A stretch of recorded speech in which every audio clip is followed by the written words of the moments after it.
La única modalidad de toreo que yo defiendo es la que ha sufrido un senador del Partido Popular por parte del ministro Óscar Puente. Y es que en el Senado, como tiene mayoría el Partido Popular, han montado una comisión de investigación sobre el caso Koldo, que más que comisión de investigación lo que pretenden es que sea un circo.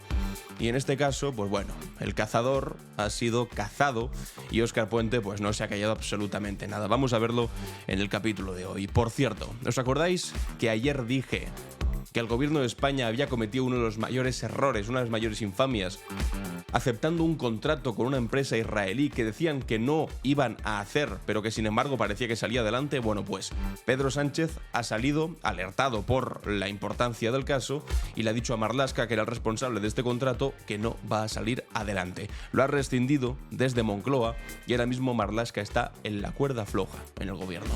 Vamos a hablar sobre este asunto y sobre todo vamos a decir con determinación que no basta con tener a Marlaska en la cuerda floja, sino que hay que hacerlo dimitir directamente. ¿Cuál creéis que ha sido la reacción del Partido Popular y concretamente de Ayuso con este asunto? Pues evidentemente escandalizarse y ponerse del lado de Israel, ¿cómo no? Vendepatrias para desayunar, para comer y para cenar, pero es que en este caso es todavía más sangrante, nunca mejor dicho hablando de Israel, porque resulta que al Partido Popular y a Ayuso les molesta más que se rompa un contrato de compra de balas al Estado de Israel antes que los más de 50.000 civiles inocentes que han muerto bajo las bombas de ese Estado criminal durante los últimos meses. Les molesta más el tema de la pasta que el tema de los derechos humanos y de no, por ejemplo, acabar con la vida de niños pequeños. La miseria es absoluta. Y por si había alguna duda, nos lo han vuelto a dejar claro. Volvemos de nuevo a este canal, Alan Barroso. Ya sabéis que hemos tenido un parón de 2 meses en los que el podcast estaba subiendo en Alan Barroso Clips, en mi otro canal, pero bueno, la práctica va a seguir habiendo los mismos capítulos, solamente que ahora, recordadlo, se van a empezar a emitir de nuevo en este canal. Así que empezamos de nuevo para cerrar esta semana, viernes 25 de abril, en Clave Barroso. Estás escuchando Clave Barroso, un podcast de Alan Barroso. Amigos y amigas, ya estamos de vuelta en el canal de Alan Barroso. En Spotify sigue todo de la misma manera, pero en YouTube antes lo estaba subiendo al canal de Alan Barroso Clips, ahora lo estoy volviendo a subir al canal original, al canal de Alan Barroso, que ya he vuelto a recuperar el control de mi canal, así que este podcast se va a seguir subiendo como era habitual en este canal. Así que lo siento por el lío, si alguien no lo encontraba, bueno, pues está aquí, y si alguien nos pregunta, oye, ¿dónde está el vídeo de YouTube? Bueno, pues aquí, en el canal de Alan Barroso. Vamos a ver si esto remonta, porque hace bastantes meses que no subo aquí vídeo y tal vez se haya resentido un poco el alcance, pero en fin, que aquí vamos a estar haciendo el mismo contenido. No sé si de calidad, eso lo juzgaréis vosotros, pero yo por lo menos lo intentaré. En el capítulo de hoy vamos a ver este momento ridículo, infame en el Senado de Óscar Puente, con este senador al que le ha salido el tiro por la culata, no se puede definir mejor. Pero antes de ir con eso, no puedo evitar ir con el que creo que es el tema del día, que es el asunto de la compra de balas de Israel. Que ya sabéis que ayer nos enteramos que, bueno, pues el gobierno de España iba a comprar 15 millones de balas, que se dice pronto, a una empresa israelí de las que además apoya el genocidio palestino que está llevando a cabo el Estado criminal de Israel. Una cosa que el gobierno de España había dicho que no iba a hacer de ninguna manera. Que había prometido parar primero con la venta de armas a Israel, hombre, solo faltaría que además se haga la masacre que están haciendo contra la población civil palestina con armas que producimos los españoles, y en segundo lugar, que tampoco le íbamos a comprar para no financiar lo que estaba ocurriendo ahí. Bueno, pues sin embargo nos enteramos de repente que desde el Ministerio de Interior, que desde Marlaska, le estaban comprando 15 millones de balas por un contrato de más de 6 millones de euros, que iba directamente a Israel. Bueno, evidentemente fue un escándalo. Los socios de la coalición, Sumar, Izquierda Unida, dijeron que esto era intolerable, que tenía que revertirse inmediatamente. Hubo una reunión de urgencia de la coalición, porque esto era una línea roja evidente, una cuestión moral fundamental, y bueno, pues resulta que entró Moncloa, entró Pedro Sánchez y obligó a rectificar y bloquear de forma unilateral el contrato de compra de balas israelíes. ¿Esto qué ha supuesto? Bueno, pues que Sánchez de momento dicen que va a mantener a Marlaska pese a haberlo desautorizado para salvar la estabilidad de la coalición. Os digo una cosa, esto no debería ser una cuestión por salvar la estabilidad de la coalición. O sea, la estabilidad de la coalición, os lo digo en plata, me la trae al pairo.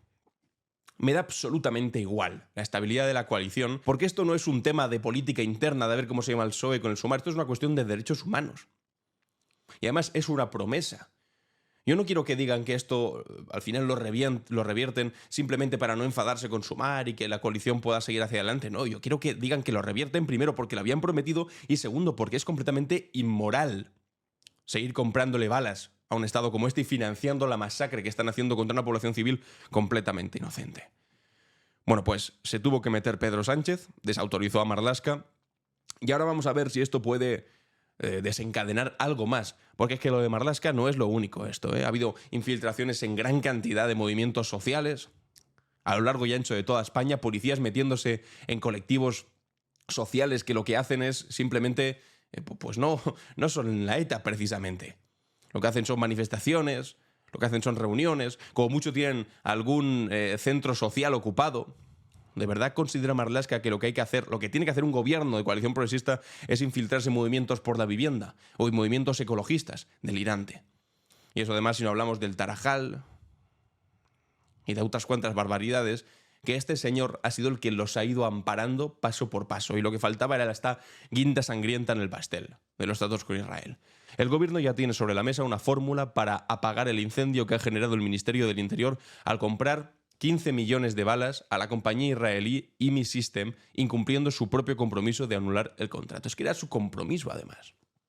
Según ha sabido la SER, el Ejecutivo ordenará a la Junta Interministerial Reguladora del Comercio Exterior de Material de Defensa y Doble Uso que no autorice a Israel el envío de los palés encargados con las balas de calibre 9 milímetros. Este es el órgano nacional máximo que se encarga de autorizar cualquier operación de exportación e importación de material de defensa y doble uso en España.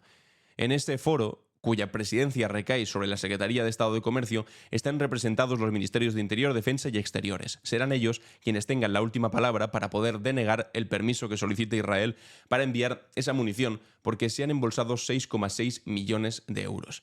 El gobierno dará este paso alegando razones de interés general, según otras fuentes gubernamentales. Acto seguido, el Ministerio del Interior rescindirá el contrato, en el que será una nueva rectificación del gobierno después de que Interior formalizase un contrato con IMI Systems. Es decir, amigos y amigas, que se podía hacer. Algunos decían, no, imposible, porque esto ya se ha cerrado, ahora nos va a salir muy caro. Bueno, lo que va a salir a pagar es esto: la indemnización del 3%. La Ley 9/2017 de contratos del sector público recoge que ante la imposibilidad de ejecutar la prestación en los términos inicialmente pactados, el contratista tendrá derecho a una indemnización del 3% del importe de la prestación dejada de realizar. Es decir, la compañía israelí podría reclamar 198.000 euros como penalidad por no haber consumado el contrato. ¿Y sabéis qué?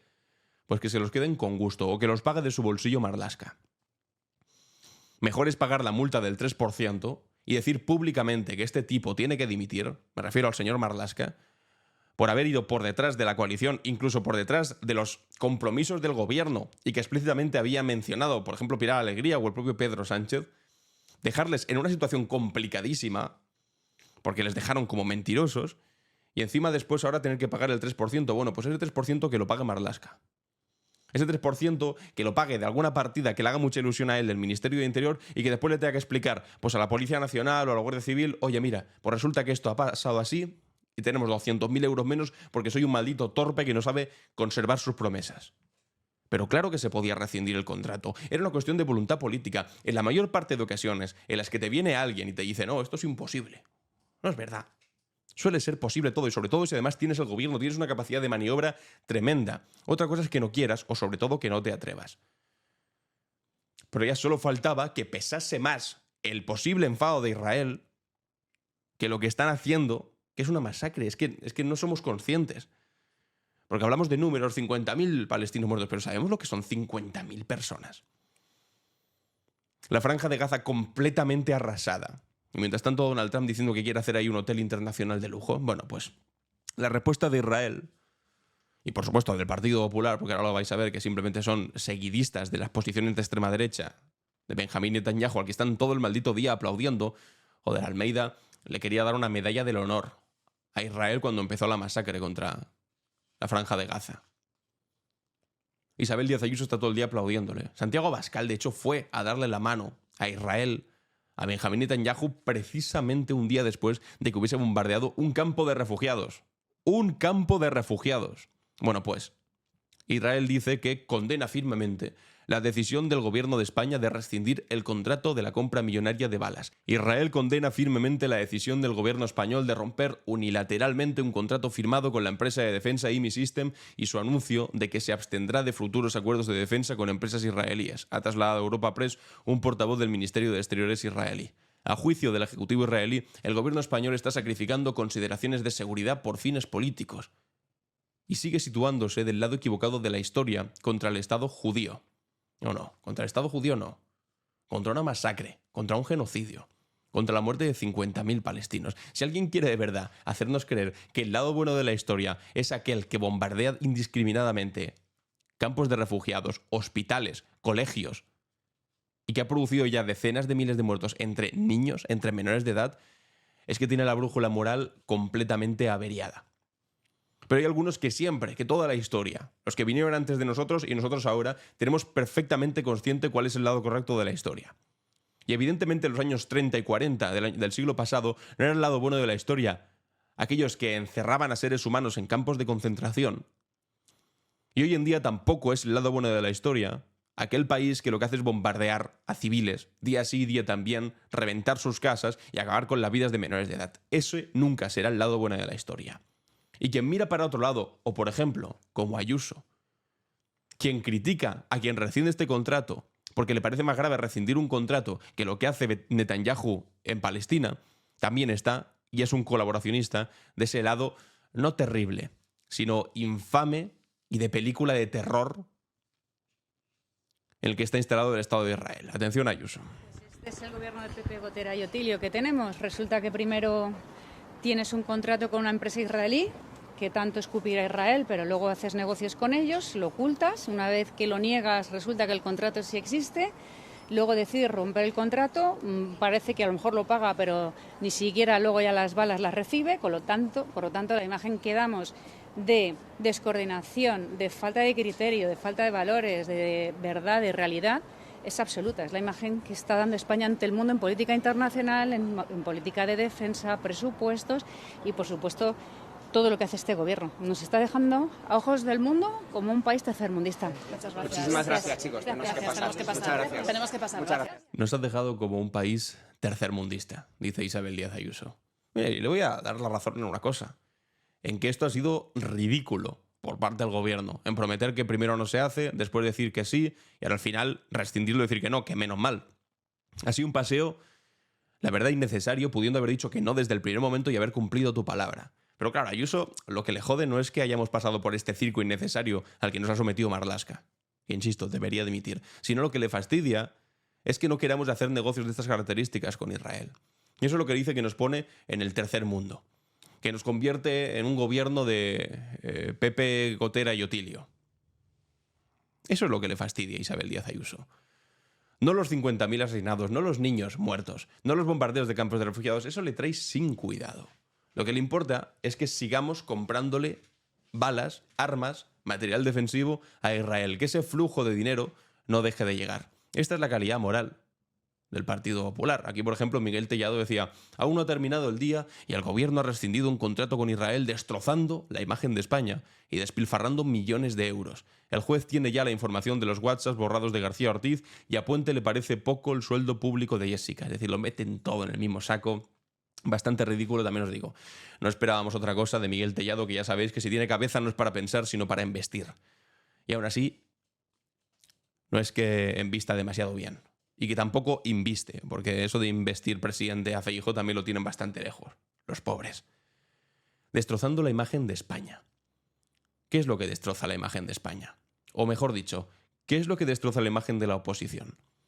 Que cuando España reconoció el Estado palestino, las críticas del ministro de Exteriores del gobierno de Netanyahu fuesen insultar a Sánchez y a Yolanda, presidente Sánchez, al no despedir a Yolanda y anunciar el reconocimiento del Estado palestino, es cómplice de incitación al asesinato del pueblo judío y de crímenes de guerra. Estas barbaridades, estos tuits que ponía, que lo estáis viendo aquí ahora mismo, y los firmaba el ministro de Asuntos Exteriores poniendo @Núñez Feijóo, es decir, mencionando en todos los tuits en los que básicamente insultaba a España. Aquí decía, por ejemplo, aquellos que nos hacen daño, nosotros les haremos daño en respuesta, refiriéndose a cuando reconocimos el Estado palestino.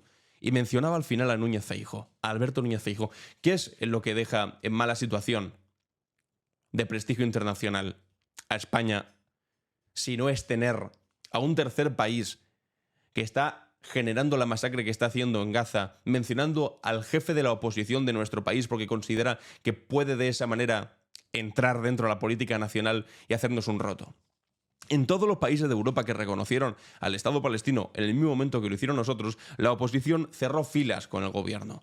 En el caso de España no solamente no lo hicieron, criticaron al gobierno por hacerlo, a pesar de que era un compromiso desde el 2014 que había firmado hasta Mariano Rajoy, 2014, que gobernaba Rajoy, en el Congreso de los Diputados, se acordó reconocer el Estado palestino. Bueno, pues cuando se hace 10 años después, por fin, tarde, pero por fin, resulta que Feijóo empezó a criticarlo, Ayuso también, y desde el Estado de Israel utilizaron las críticas de Feijóo mencionándolo en sus tweets. Esto no da una ausencia total de prestigio internacional, ¿no? Es que de verdad es tremendo, y lo que más le fastidie sea eso, sea rescindir el contrato en lugar de la masacre. En fin, Sánchez mantendrá Marlaska, pese a desautorizarlo para salvar la estabilidad de la coalición, escribe Carlos Q en El País. El principal daño colateral de la crisis por la compra de balas por 6 millones de euros a una empresa israelí es la credibilidad de Fernando Grande Marlaska, que ha quedado claramente desautorizado por el presidente Pedro Sánchez, que le ha forzado a rectificar menos de 24 horas después de decir que era inviable rescindir ese contrato. Sin embargo, fuentes del entorno del presidente insisten que el líder no está pensando en la salida del gobierno de Marlaska, que mantiene su confianza en él a pesar de este evidente error político. Bueno, dos partes. La primera, desde el Ministerio de Marlaska habían dicho que esto no se podrá hacer de ninguna manera, es un contrato que ya está firmado, lo siento, os lo coméis.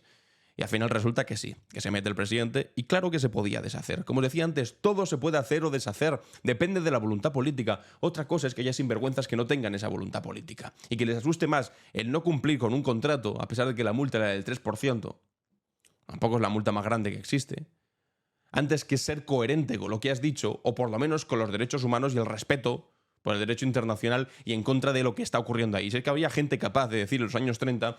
ya los campos de concentración de Adolf no son muy bonitos. Porque claro, tenemos un contrato de compra de balas y de armas con el Tercer Reich. ¿Qué vamos a hacer? Pues ¿cómo que qué vamos a hacer? Pues vas a mantenerte con una mínima calidad humana y decencia para con la historia y vas a rescindir ese contrato, que es precisamente lo que teníamos que hacer ahora. Poco me parece un 3%. A cambio de salvar tu alma. Porque esto básicamente es salvar tu alma. El ministro de Interior ha figurado muchas veces en las quinielas como una posible salida del Ejecutivo en las distintas crisis de los últimos años, después de sufrir diversos problemas, mucho desgaste y de haber cambiado varias veces a su equipo. Sin embargo, Sánchez lo mantiene en ese puesto clave desde el principio. En 2018, cuando lo fichó desde fuera de la política, era juez de la Audiencia Nacional, donde llevó muchos procesos delicados contra ETA e incluso desde una visión ajena a la tradicional PSOE, porque había sido elegido vocal del Consejo General del Poder Judicial a propuesta del Partido Popular. Es uno de los ministros más longevos dentro del gobierno de Pedro Sánchez, que ha sufrido bastantes cambios a lo largo de los años. Sin embargo, este señor se ha mantenido durante todo este tiempo. Una cosa que es completamente inexplicable y que sería una de mis principales críticas a Pedro Sánchez. ¿Cómo puedes mantener a este pedazo de sinvergüenza al frente del ministerio? No vale simplemente con desautorizarlo. En fin, vamos al asunto del toreo que os decía al principio. Este de aquí es un senador del Partido Popular con el que ha habido pues, un claro intercambio tenso, o más bien intercambio, un claro toreo o proceso de doma por parte del ministro Óscar Puente ante una intervención bastante ridícula, utilizando elementos gráficos. Atención a este momento. Pregunta, señor Puente. ¿Conoce usted personalmente a esta señorita llamada Jessica Rodríguez García? No. ¿Está usted seguro de que no va a surgir ningún vídeo, ninguna fotografía, un audio, un WhatsApp que acredite que ustedes se conocían en su época de alcalde de Valladolid? Absolutamente seguro. Perfecto, ¿no? Se lo he preguntado para que usted sea consciente, porque hay personas que dicen que sí se conocían de aquella época. E indudablemente, como usted sabe, que mentir ante esta comisión es un delito que está tipificado en el Código Penal y que ya le aviso yo, no usted, sino que va a haber unos cuantos que han pasado por aquí antes que usted, que por haber mentido van a tener que responder ante la justicia, pues queríamos salir de dudas a este respecto, porque vaya escándalo sin precedentes sería que el ministro que tiene que investigar los contratos de Jessica la conocía y lo hubiese ocultado. Bueno, pues ya veis que esto no es una comisión de investigación, esto es una comisión para insidiar, para decir, bueno, ¿qué escándalo sería si esto que yo he dicho que podría ocurrir, atención a todos los condicionales, saliese al final a la luz, que usted realmente sí le conoce. O sea, es este el juego del Partido Popular. Es decir, ¿usted conoce a esta señora? Pone una fotografía. No. Bueno, pues imagínese que sí la conociese, lo que podría ocurrir. Pero usted puede demostrar que Óscar Puente la conoce o que ha tenido algo que ver.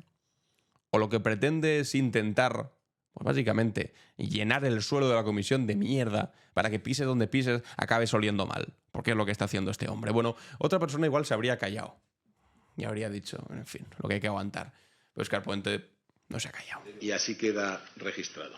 Sí, digo que no y añado, no la conozco de nada, no he tenido la más mínima relación con ella, pero también le digo que tiene usted muy mal estilo. Empieza usted con mal estilo.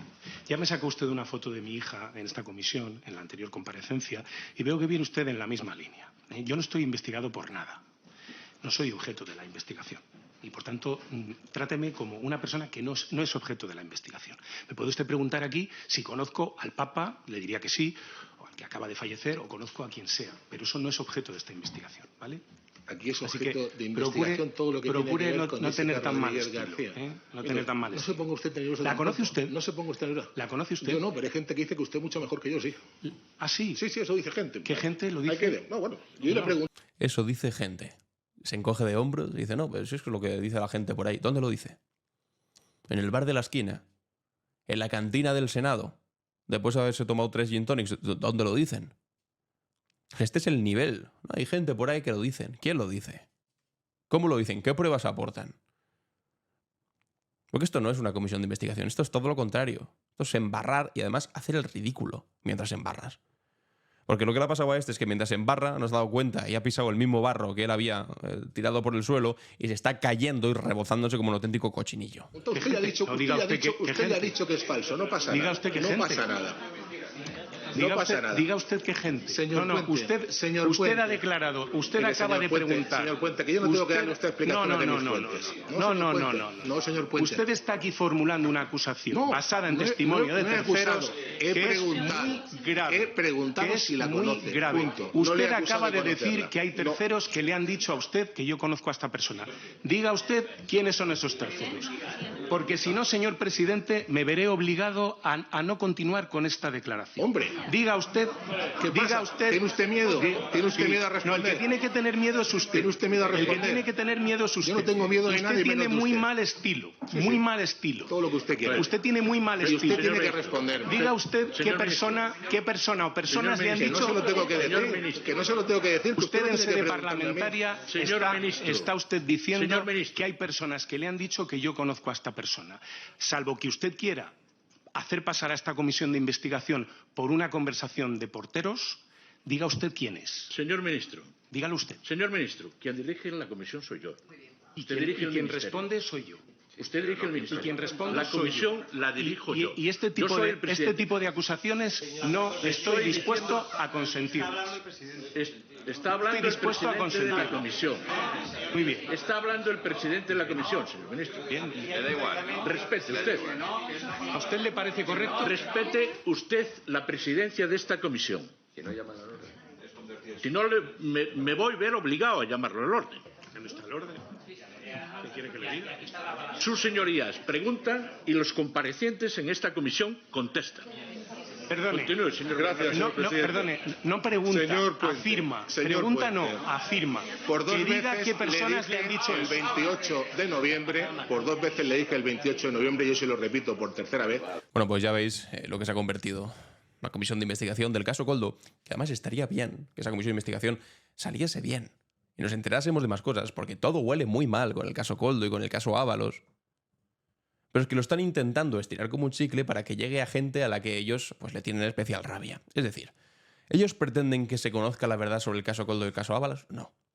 Ellos lo que pretenden es coger un asunto muy turbio e intentar expandirlo para que llegue hasta Óscar Puente, porque resulta que es el que vino después de estar Ábalos ahí. Pero eso no quiere decir de ninguna manera que por venir después tú heredes lo que hiciese el ministro anterior, porque si no, pues todos los que viniesen después del gobierno de José María Aznar están jodidos. Porque prácticamente la totalidad del gobierno de José María Aznar estaba pringando un tema bastante turbios también. Pero por sentarte en la misma silla que tu predecesor no quiere decir que tú tengas que haber cometido ningún pecado de los que cometió tu predecesor. Sin embargo, en este caso, pues bueno, como le tiene especial rabia a Óscar Puente, dicen a ver si podemos conseguir que un poco de esta mierda que hay aquí se la podamos restregar por la cara a Óscar Puente. Entonces empiezan con estas insidias, que también os digo, es que son bastante ridículas, son de patio de colegio, ¿no? A mí me han dicho que tú conoces a esta persona. Bueno, ¿cómo te han dicho? ¿Cómo haces esa afirmación? Además, que si la haces en la calle, en un bar, pues mira. Pero es que la estás haciendo en las Cortes Generales, la estás haciendo en el Senado, en una comisión de investigación. Se espera un poquito más de nivel. Entonces, claro, evidentemente el ministro se enfada y te dice, ¿y esa información de dónde la saca usted? No tengo por qué contestarle, tiene usted miedo, ¿eh? Que es todavía ahondar más en esta demagogia demencial de, no, claro, como te enfades porque te hago estas preguntas es que entonces tienes miedo. ¿Pero qué miedo? Bueno, y esperaos porque esto no termina aquí. Hay algo más. ¿Que cree usted que el señor Sánchez estaba al tanto de estas contrataciones? Pues debería estarlo. No me diría. ¿Sabe usted cuántas personas trabajan? O al menos asumir responsabilidades políticas una vez que se enteró de ellas. Mire, claro. Mire, pues, su problema, el problema que ustedes tratan es que ustedes a veces consideran que la gente es tonta. Mire, Sí. En el Ministerio de Transportes trabajan más de 60.000 personas.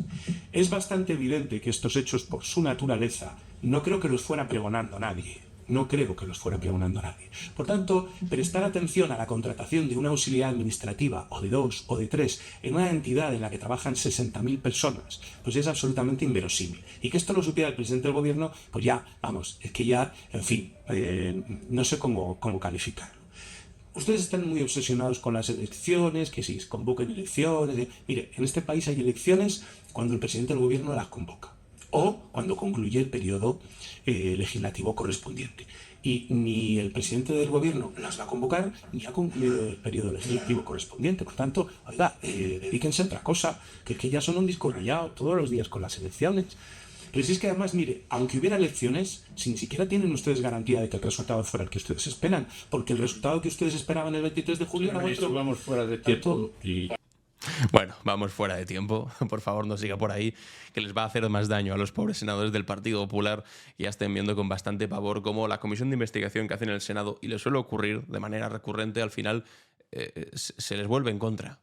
Y quien es controlado parece al final el controlador, porque en este caso vaya repaso que se comen. También lo digo, es normal, porque en el Senado, además de cementerio de elefantes, para muchos expolíticos que los aparcan ahí como si fuesen coches viejos, se ha convertido también en un resguardo de mediocridad tremenda, concretamente para el Partido Popular, que tiene la mayoría de los asientos ahí, y todos los que están sentados son los más mediocres que tienen dentro del Partido Popular. Imaginaos si en el Senado, digo, en el Congreso de los Diputados, que es como la cámara principal, preeminente frente al Senado, ya está llena de gente mediocre, pero mediocre de la cabeza a los pies. Hombre, solamente hay que conocer que el jefe del Grupo Parlamentario Popular es Miguel Tellado para entender la definición de nivel del resto de gente que le acompaña.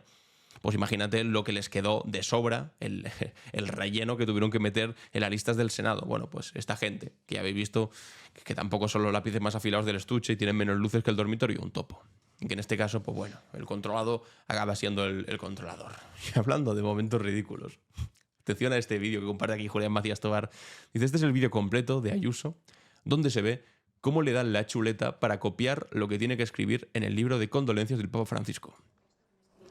Y esta señora recibe un papelito y ya con el papelito en la mano se pone en el libro de condolencias del Papa Francisco y como si fuese una buena alumna de segundo de primaria, se dedica a copiar lo que ya tenía escrito. No podía ni siquiera retenerlo en la memoria. O que le hubiese puesto el pinganillo en narices. Que le pongan el pinganillo y que se lo retransmita Miguel Ángel Rodríguez. No se puede ni siquiera acordar de una dedicatoria, de unas condolencias al Papa Francisco. Hombre, pues no me extraña, porque como la señora le deje el vía libre y no tenga muy reglado lo que va a poner, es capaz de poner cualquier barbaridad. Porque no solamente fue ella que se metió con el Papa Francisco porque dijo que odiaba a España, porque decía que si los españoles que si no nos tenían en cuenta los españoles porque habíamos sido los que habíamos conquistado América Latina y que por lo tanto había más católicos en el mundo gracias a nosotros, bla, bla, bla. O que sea la mejor de las amigas y que financie los medios de Eduardo Inda, que dice que también, copiando a Javier Milei, que el Papa Francisco era el representante del maligno en la tierra. O de Federico Jiménez Los Santos, que también es de sus máximos defensores, de Isabel Díaz Ayuso y también uno de los máximos cobradores de los fondos de publicidad institucional del Gobierno de la Comunidad de Madrid, que también insultaba con el cuerpo caliente todavía el Papa Francisco al pontífice de la Iglesia Católica. No vaya a ser que, claro, en ese caso se le olvidasen las palabras que tenía que ponerle, entiendo que amables, después de ahora parecer que es la más católica del mundo, habiendo decretado 3 días de luto en Madrid, y le saliese a través de su pluma estilográfica pues lo que pensaban todos sus amigos del Papa de Roma. Porque ella misma, cuando ha tenido que referirse a conceptos que para este Papa han sido fundamentales, como el de justicia social, decía barbaridades como, no, es que la justicia social es un invento de la izquierda, es una cosa de los comunistas. Bueno, pues fíjate que comunista debía ser el Papa Francisco, fíjate que comunista debía ser el mismísimo Jesucristo. El mismísimo Jesucristo. Que después esta gente reduce el catolicismo simplemente a escandalizarse con Lala Chus si en fin de año saca una estampita con la cara de la vaca de Grand Prix. Entonces, ay, ¿cómo puede ser? Falta respeto a los católicos. No, falta respeto a los católicos. Es decir, que su máximo representante, que es el Papa Francisco, era el representante del maligno en la tierra. Eso es falta de respeto a los católicos. Pero esta gente, pues, no es ni católica, no es ni patriota, simplemente tienen identidades que sobre todo se definen en base a no ser otra gente. Soy patriota en tanto que no soy catalán, no soy vasco, no soy gallego, no soy rojo, no soy feminista, no soy del colectivo LGTB y soy católico en tanto en cuanto también odio todo lo que no sea parte de mi liturgia católica o de mi forma de ser católico en la calle. Que se demuestre, pues bueno, llevo muchas cruces, si mi calle empieza por San no sé qué, o pocas cosas más, pero a la hora de la verdad, es decir, a la hora de aplicar la doctrina social de la Iglesia, que políticamente es lo que nos interesaría, entonces miran para otro lado. Es un catolicismo, un cristianismo inexistente que al propio Jesucristo seguramente le haría vomitar si lo viese. Pero bueno, aquí veis a Isabel Díaz Ayuso recibiendo la chuletilla para no equivocarse. Otro anuncio que ha hecho Sánchez en el día de ayer, me gustaría que hubiese sido, además de la dimisión de Marlaska, esto habría sido entonces perfecto, pero bueno, se quedó en esto, y es que ha anunciado 1.300 millones de euros en una década para impulsar la construcción de 15.000 viviendas modulares al año. El Gobierno desarrolla el PERTE de la industrialización de la vivienda, con el que quiere acelerar la edificación, bajar los precios y adaptar el sector ante los desafíos del cambio climático. Es cierto que ahora la construcción ha evolucionado de una manera espectacular y somos capaces ahora de producir viviendas modulares, esto es, que se producen en un entorno de una fábrica y después se transportan de una manera mucho más compacta y desarrollada para poderlas montar casi como si fuese pues, un Lego o un Playmobil. Y son casas pues, bien aisladas, bien hechas, y es lo que se puede hacer para reducir muchísimo los costes. ¿Qué es esto? Pues algo fantástico si se dedica a construir un parque de vivienda público, que es lo que necesita nuestro país. También os digo, 1.300 millones en una década, al mismo tiempo que acabamos de anunciar 10.500 millones en apenas 3 años para aumentar el gasto en defensa y militar. Hombre, me parece que tenemos una prioridad muchísimo más grande con el asunto de la vivienda que con el asunto de gastarse mucho dinero en comprar armas por ahí. Por ejemplo, entonces, me parece que enmudece un poco un gasto importante, pero completamente bajo al lado del gasto de las armas, por ejemplo. Y otra cosa más, es que de promesas no vivimos los españoles. Porque que se iba a arreglar el asunto de la vivienda se ha dicho en muchas ocasiones. Y este gobierno ya no tiene la excusa de no, pues que no hemos tenido tiempo, no. Llevamos, sobre todo por torpeza absoluta de un pringado como Alberto Núñez Feijóo y anteriormente del señor Casado, Dios lo tenga en su gloria, ya pues unos cuantos añitos de gobierno, desde el 2018, básicamente. Y es cierto que ha habido muchas cosas por en medio. Ha habido una pandemia, ha habido una guerra en Europa. No ha sido los momentos más sencillos, no ha habido casi un momento de respiro, pero aún así no podemos siempre estar posponiendo lo importante porque estamos atentos a lo urgente. No, lo importante tiene que estar siempre presente, además de tener en mente lo urgente. Pero lo urgente lo que nos ha hecho ha sido desviarnos siempre de lo importante y no, pues en una década ya si tal, en una década sabes lo que puede pasar. En una década puede pasar que aunque sea por cansancio, acabe llegando Alberto Núñez Feijóo a la presidencia del gobierno. Feijóo o algo peor. Y por supuesto con ministros de Vox y de vicepresidente Santiago Abascal. Entonces, ¿qué vamos a hacer de aquí a 10 años si está gobernando Feijóo, Ayuso, Juanma Moreno y vicepresidente Santiago Abascal? ¿Crees de verdad que se van a aprobar y van a salir adelante la construcción de vivienda pública? Cuando esta gente la vivienda pública no la quiere ni en pintura, lo que quieran es capacidad de construir de empresas privadas y sobre todo de fondos buitre para poder especular más con la vivienda. ¿De verdad vamos a trazar un plan de aquí a 10 años Pues si lo trazas, déjalo ya cerradísimo para que no se pueda mover. Y empieza ahora a construir cosas para que mañana no se puedan dejar de construir. Pero es que estas promesas llevamos recibiéndolas no sé cuánto tiempo. En las elecciones del 23 ya hizo la promesa de construir no sé cuántos miles de casas. Y todavía estamos esperando, amigos y amigas. Y yo creo que esto es lo que le hace daño a la izquierda, ¿eh? Hacer promesas que después pues no se cumplen. Bueno, mucha atención aquí. Otro vídeo de Ayuso. Resulta, ya veis que cuando habla Ayuso, Feijóo ni mu. O sea, en este vídeo no vamos a hablar de Feijóo porque Feijóo queda en segundo plano, el pobre. ¿Quién es la portavoz nacional del PP?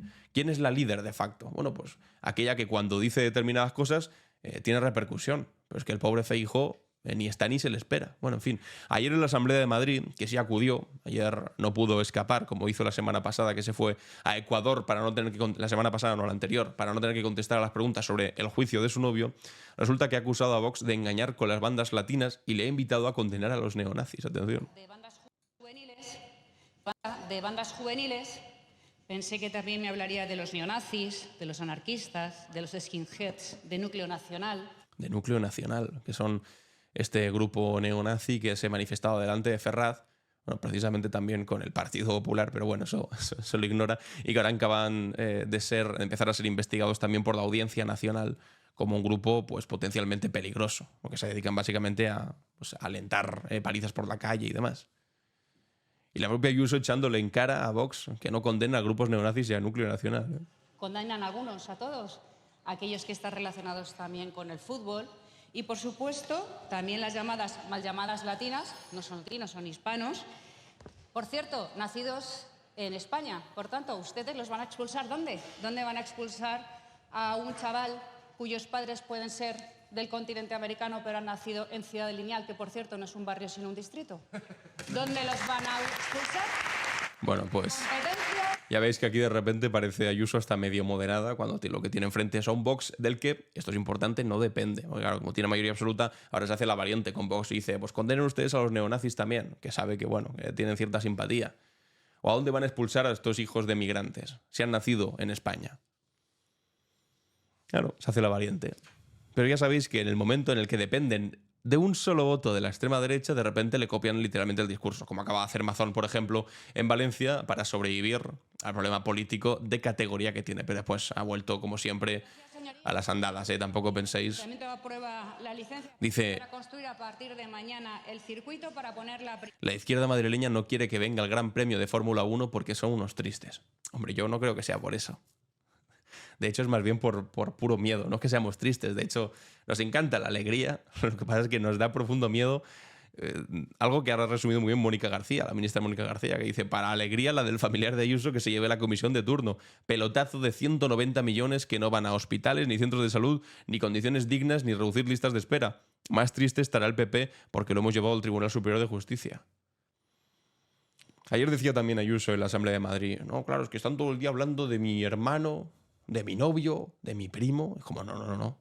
De tu hermano sí, porque se llevó 300.000 euros, lo denunció hasta Pablo Casado. De tu propio gobierno y de tu novio también, porque ha cobrado 2 millones de euros de mascarillas y ha defraudado 350.000 euros. Pero de tu primo no me has hablado, amigo. O sea, que igual es el siguiente que tenemos que estar vigilando, ¿no? Que dice aquí, para alegría, la del familiar de Ayuso que se lleva la comisión de turno. Claro, si hay 190 millones para construir el Gran Premio de Fórmula 1...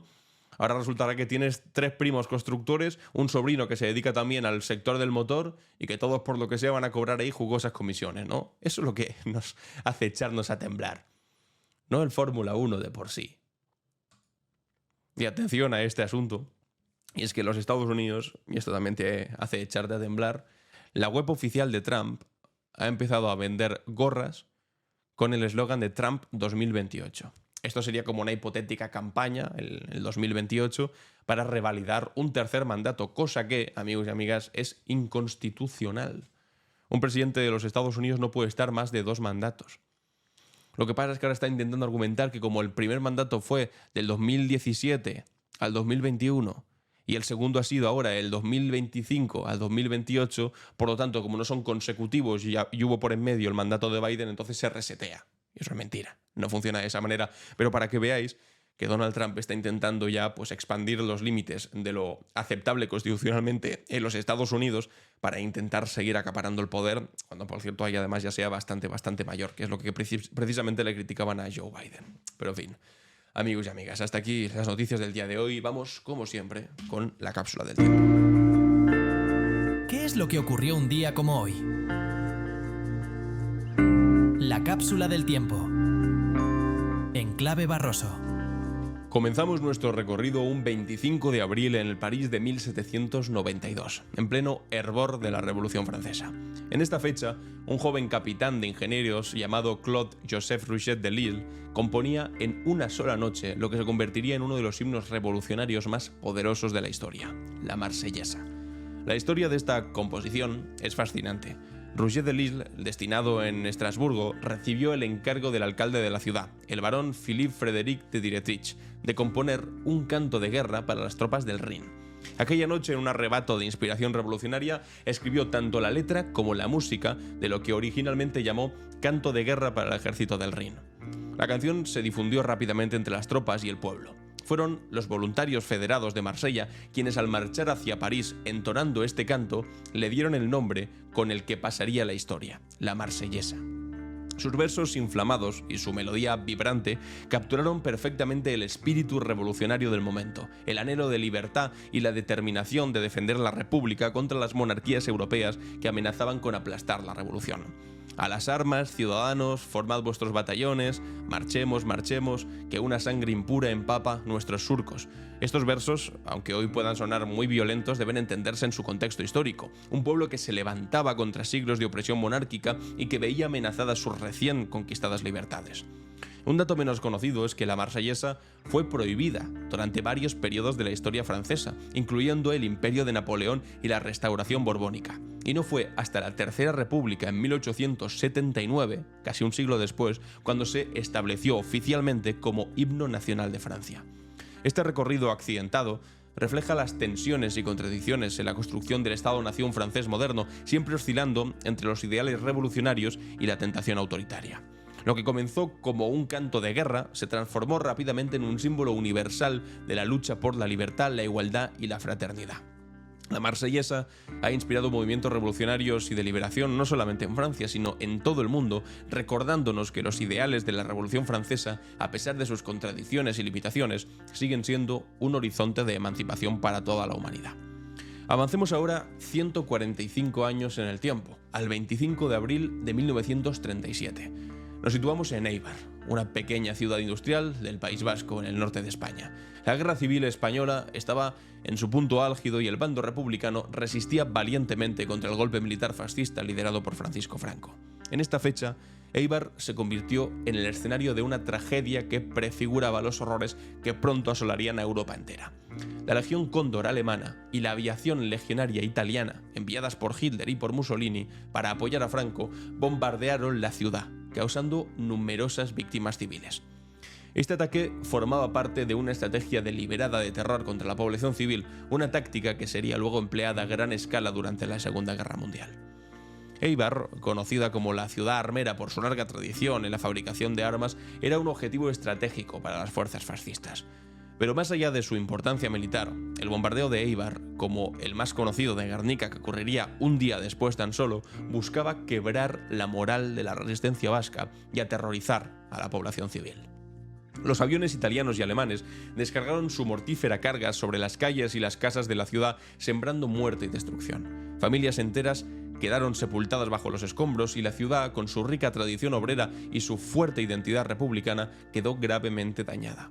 Lo que ocurrió en Éibar no fue un hecho aislado, formaba parte de una estrategia más amplia de guerra total que las potencias fascistas que estaban desarrollando en España para luego hacerlo en la Unión Europea, utilizando este conflicto como laboratorio para probar tácticas y armamento que utilizarían en la Segunda Guerra Mundial, para que después vayan tan de patriotas los franquistas y los fascistas cuando literalmente llamaron a terceros países para que viniesen a España a matar españoles, a bombardear sus ciudades.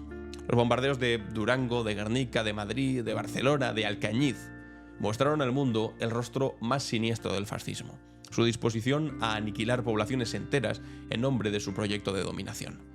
La respuesta internacional a estos crímenes fue tristemente insuficiente. Las democracias occidentales, paralizadas por su política ridícula de no intervención, dejaron a la República Española librar sola su batalla contra el fascismo internacional.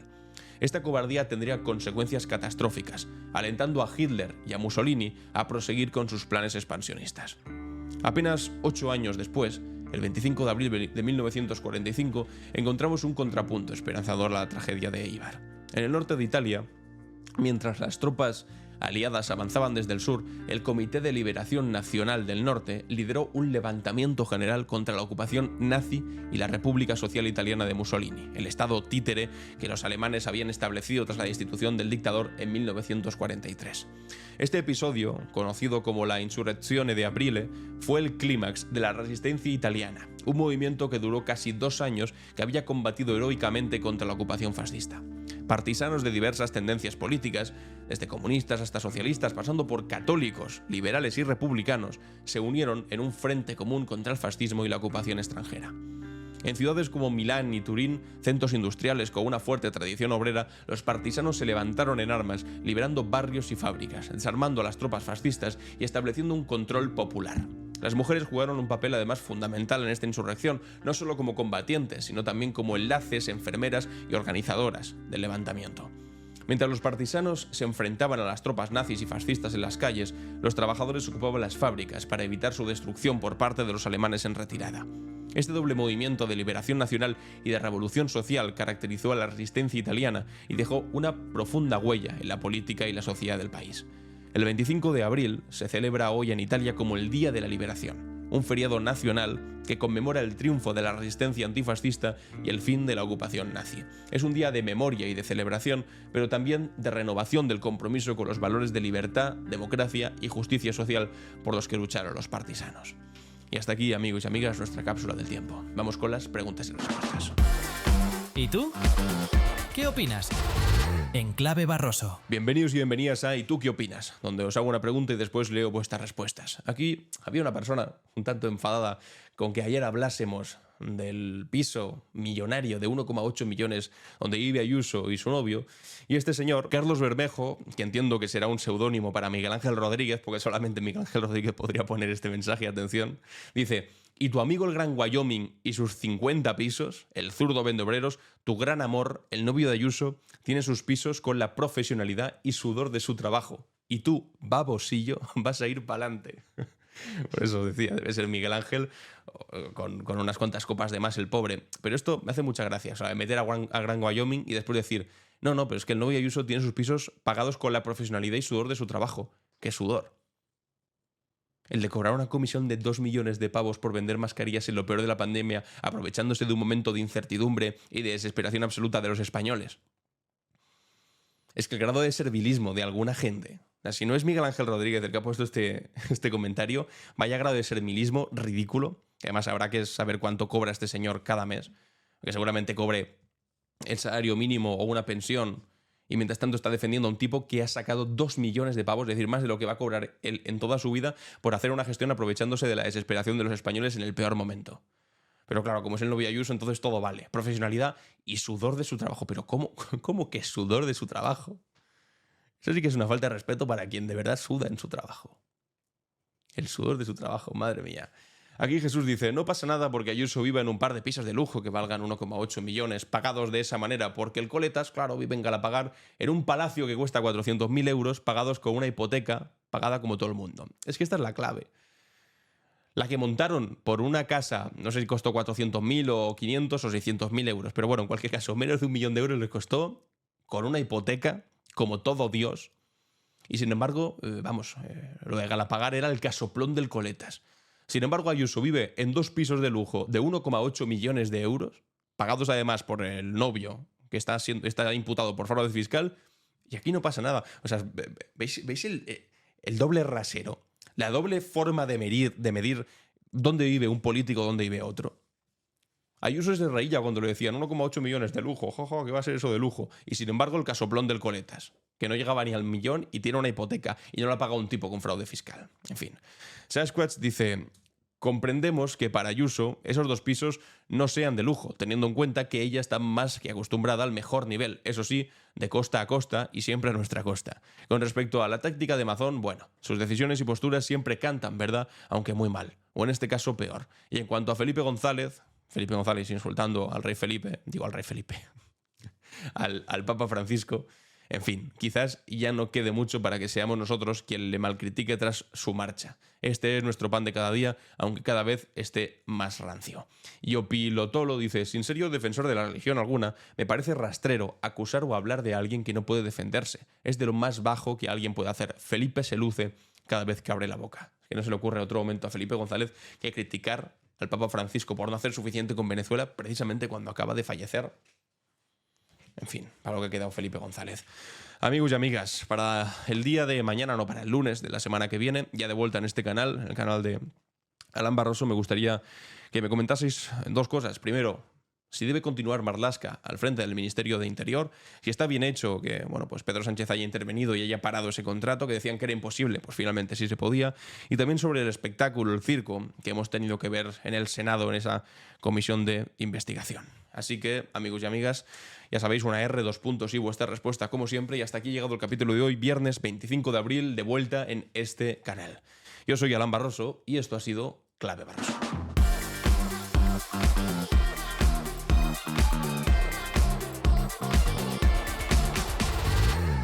En Clave Barroso.